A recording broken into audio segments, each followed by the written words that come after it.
Salut, c'est Noé Renaud de la chaîne Le Bon Sommeil. J'espère que vous dormez bien. Aujourd'hui, nous allons apprendre à retrouver un sommeil profond et un sommeil réparateur. Alors, premièrement, de quoi parle-t-on quand nous disons sommeil profond ou sommeil réparateur? Nous dormons par cycle de sommeil et ces cycles font entre 60 et 90 minutes. Et dans chacun de ces cycles, on retrouve 4 stades. Le premier, c'est l'éveil. Ensuite, le sommeil lent. Après vient le sommeil paradoxal. Et par la suite, c'est la phase intermédiaire qui lie les différents cycles entre eux. Dans le sommeil lent, on distingue plusieurs stades. Il y a le stade de l'endormissement. C'est un peu la porte d'entrée vers le sommeil. Ensuite vient le sommeil lent léger. Donc ça, c'est un moment où on dort, mais un petit bruit ou une lumière forte peut encore nous réveiller. Et ensuite vient le sacro-saint sommeil profond, là où vous ne vous réveillez pas facilement, où il faut vous pousser pour vous réveiller. Et c'est ici que vous allez renforcer votre défense immunitaire et ancrer les informations dans votre mémoire. Après, nous retrouvons la phase du sommeil paradoxal où les rêves sont de mise. C'est une phase qui est beaucoup plus créative et qui est aussi importante à la bonne santé. Alors, ce qui est marrant, c'est qu'en clinique, il est très facile de retrouver une personne qui dort en sommeil paradoxal, étant donné le phénomène des yeux qui bougent derrière les paupières. D'ailleurs, quand vous observez votre chat, des fois, vous pouvez voir ses yeux bouger derrière ses paupières.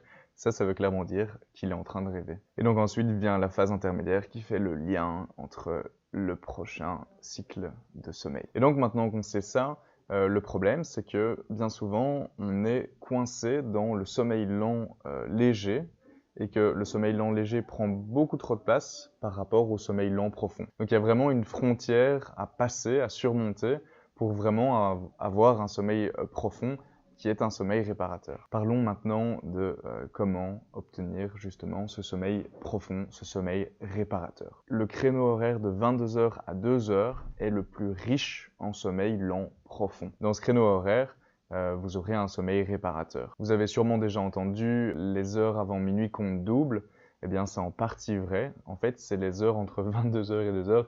Bon, elles comptent pas double, hein, mais elles sont vraiment beaucoup plus importantes.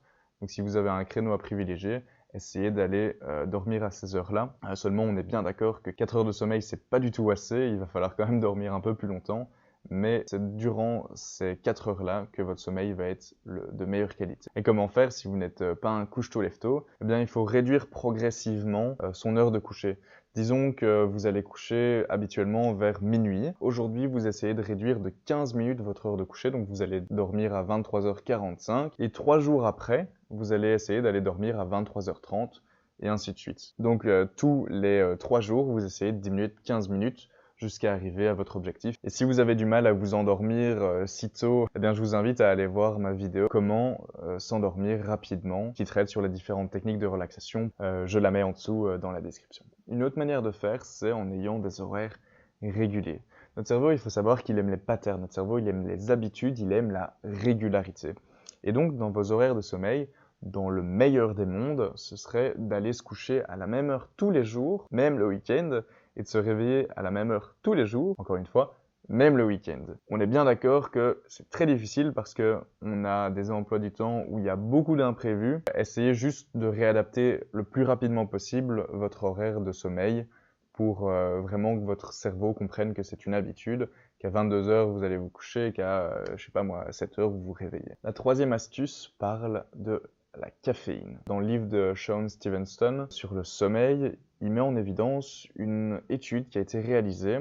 En fait, il y avait 3 groupes de personnes. Le premier groupe avait pris une tasse de café, enfin, c'était pas une tasse, on leur avait injecté de la caféine juste avant de s'endormir. Le second groupe, c'était 3 heures avant de s'endormir. Et le troisième groupe, c'était 6 heures avant de s'endormir. Alors, les résultats de cette étude, on observe des conséquences qui sont significatives et mesurables pour les 3 groupes, même 6 heures après. En fait, il faut savoir que les conséquences de ça, c'est que ça réduit d'1 heure le temps de sommeil des patients.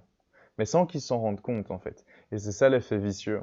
C'est que vous buvez du café, vous avez un moins bon sommeil, donc vous êtes fatigué le lendemain, donc vous reprenez du café, et ainsi de suite, et ainsi de suite. Si vous savez vous passer du café, passez-vous-en.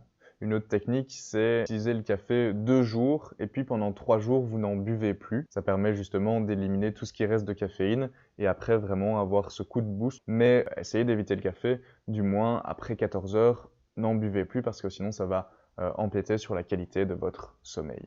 Bien sûr, si vous avez votre propre technique et que vous voulez la partager à toutes les personnes qui vont regarder cette vidéo, je vous encourage vivement à la mettre en commentaire, comme ça on pourra échanger et parler dans cet espace de commentaires. Si cette vidéo vous a plu, n'hésitez pas à la liker, à la partager. Merci beaucoup, c'était Noé de la chaîne Le Bon Sommeil.